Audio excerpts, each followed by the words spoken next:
meron akong COVID. Ako po naman, 50% mas Pilipinas, ano na? COVID-19 Philippines variant. Diba? Ano nang mangyayari sa buhay natin? Makakalabas pa ba tayo? COVID-19 variants. Ano na?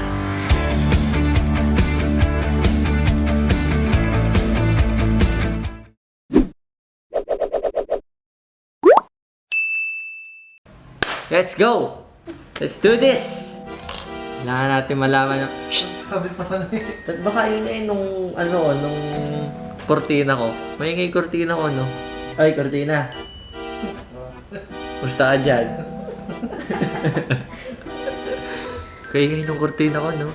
Ano bang katotohanan dyan sa loob ng kababalaghan na yan? Mas malakas bang pumatay ng tao yan, ha? COVID-19 variant, ha? Tingnan natin. Dapat malaman natin kung anong katotohanan. At dahil dyan, ako ay nagtaka talaga kung anong meron dyan sa COVID-19 variant na yan. Makakalabas pa ba ako ng bahay? Tingnan natin.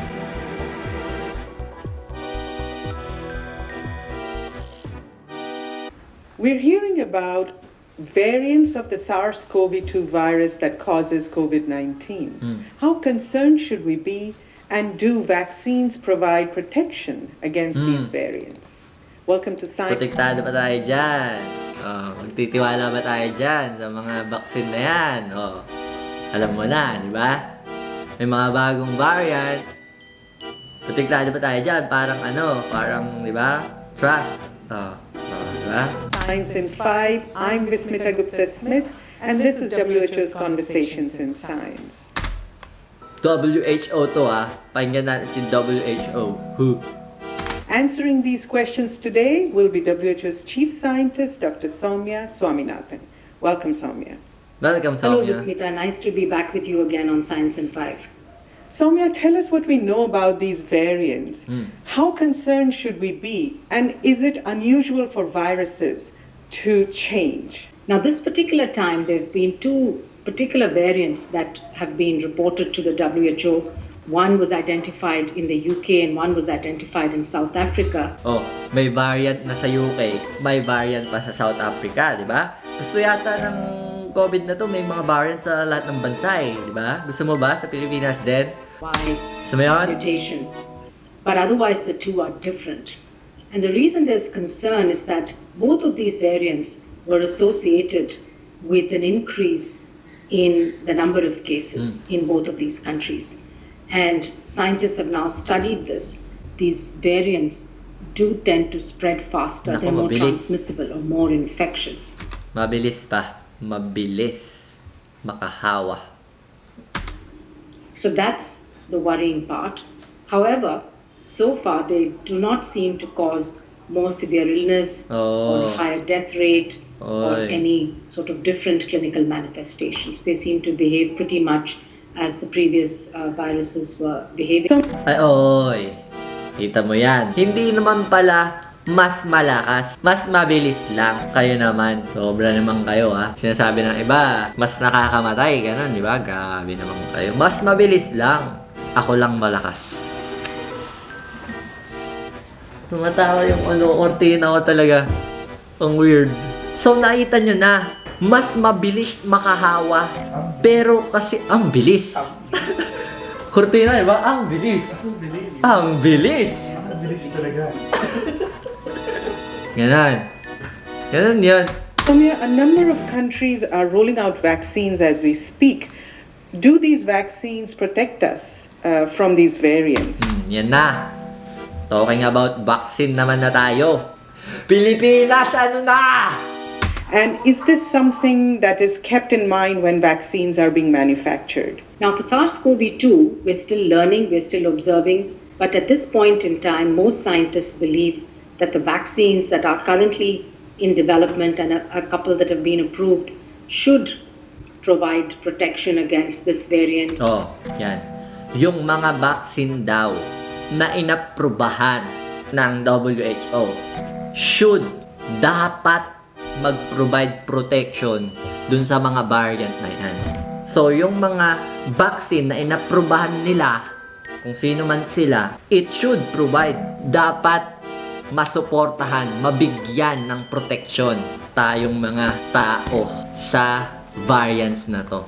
But right now, there are studies going on in labs around the world to actually confirm that. And in the small possibility that perhaps these are less effective against one or both of these variants, nowadays, the way vaccines are developed, it will be possible actually to also change the composition of the antigens in the vaccines quite quickly. Soumya, with this pandemic, the world is in this situation where new evidence comes in almost every Oh. day and we're learning new things, but at the same Ang bilis ng balita. time, we have to act in real time to protect ourselves. So tell us how, in this new scenario with the new variants, how can people protect themselves and what should governments be doing? Yan, paano na lang tayo, di ba? Ano nang mangyayari sa buhay natin? Makakalabas pa ba tayo? The more we give it a chance to spread and to multiply within humans, the more chances it's going to have to keep changing itself. Yan yung gusto kong marinig eh. Kapag binibigyan pa natin ng pagkakataon na mag-spread, lumaganap ang kalagiman ng COVID-19, mas may tsansa pa rin talaga. Mas lalaki yung tsansa na magkaroon ng bagong variant na naman. Kaya kung gusto nyo lang naman na mabanggit ng WHO yung Philippines, diba? Gumawa na rin tayo kaya ng variant natin, diba? COVID-19 Philippines variant, diba? Maganda yon. Oh, maganda. So we really need to go and focus now and attack it and make sure that we're doing everything we can do to reduce transmission. Make sure we do everything we can do to reduce transmission. Kailangan nating limitahan yung pagkakataon ni COVID-19 na mag-transmit pa yan kung kani-kanino. Kaya pag lumabas tayo ng ating bahay, magsuot tayo ng saka pag-face shield. Diba? Pag pupuntang mall, nagpunta kaming mall, may face shield kami. Kita nyo sa mga clips. Ganon yung gagawin natin. And we know the things that work. We know that making sure that people continue to comply with the physical distancing, Physical distancing. with wearing a mask, Wearing a mask. with avoiding crowded places, Avoiding crowded places. avoiding closed settings Avoiding closed settings. where there are a lot of people, washing hands, respiratory etiquette. Washing hands. Respiratory etiquette. Etiquette. Staying home if you're sick. Staying home if you are sick. All of these things together definitely make a difference. I think at this time we need to double down where we really need to be focusing on bringing down the transmission, and that in turn will help in reducing how much this virus can actually change. Thank you, Soumya. There Thank you you, have it, Soumya. WHO's chief scientist, WHO's chief scientist, Dr. Soumya Swaminathan. Dr. Soumya Swaminathan. Stay healthy and stick with science. Tingnan nga natin yung ano meron na sa Pilipinas. Pilipinas! Ano na bang meron sa'yo ngayon sa variant? Si ABS-CBN News. January 19, 50% mas nakakahawa. Oy, tama, nakakahawa. Ang variant ng virus na unang naiulat sa South Africa ayon sa mga eksperto. Grabe, no?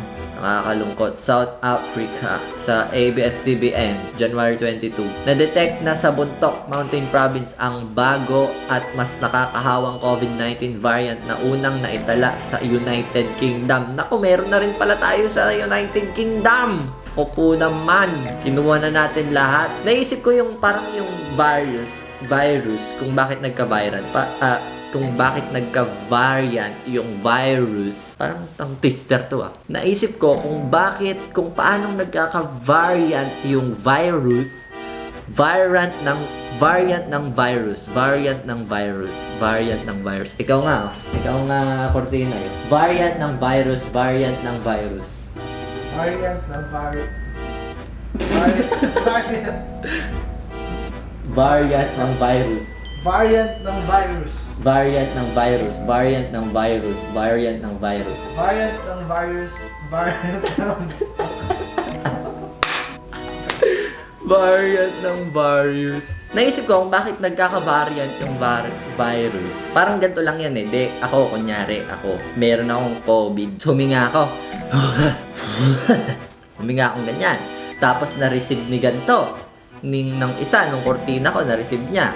Eh, siya pala merong sakit din. Nasa lungs din kung ano man na chemicals na kung ano mang bacteria, virus din na sa sarili niyang katawan. Nalangkap na yun. Tapos hininga na naman niya. Oh, nailipat na naman dun sa isang tao hanggang sa nagkaroon na nag-mutate na. Naging si Pichu, naging Pikachu na. Ganon. Parang naging ganon. Lumakas na siya kasi parang masyadong marami na siyang mga nakuhang elemento. Mga ganon, di ba? Basahin pa natin to. ABS-CBN. 12 sa 35 specimens ng COVID-19 cases doon ay kumpirmadong UK variant. Meron na tayo dito sa Pilipinas, UK variant. Punta tayo kay GMA News. Ngayon ay January 25, 2:34 p.m. 1 hour ago sabi, 17 ang kumpirmadong kaso ng COVID-19 UK variant sa Pilipinas ngayon ayon sa DOH. Meron tayong 17 dito. Okay. Goods ah. Okay ah. Goods ah. Meron na ba tayo sa South Africa? May nalahian na ba ng COVID-19 South Africa dyan? Tingnan nga natin sa comments. Okay. Lahat ng links ng mga pinanood ko, pictures, andyan sa baba yan lahat ng yan. Kaya tignan nyo yan. Yung link ng video, nandyan sa baba kung gusto nyo panoorin. Galing yan sa WHO, World Health Organization. Tapos yung mga articles, may article dyan ako nilagay. Galing sa CDC, patungkol dyan sa variants na yan. Eto nga, tignan mo, ang ganda-ganda ng mga nakalagay sa page ng CDC. Travel and COVID-19. Pwede pa rin pala mag-travel. Traveling safely during the COVID-19 pandemic. Pero syempre, may mga guidelines tayo kapag tayo ay mag-travel. Testing for COVID-19, whether you test positive or negative for COVID-19, take steps to protect yourself and others. So yun lang guys, kailangan natin maging maalam sa lahat ng impormasyon. Madali lang natin yung makukuha kung alam natin kung saan natin to hahanapin. Thank you for watching. Let's go.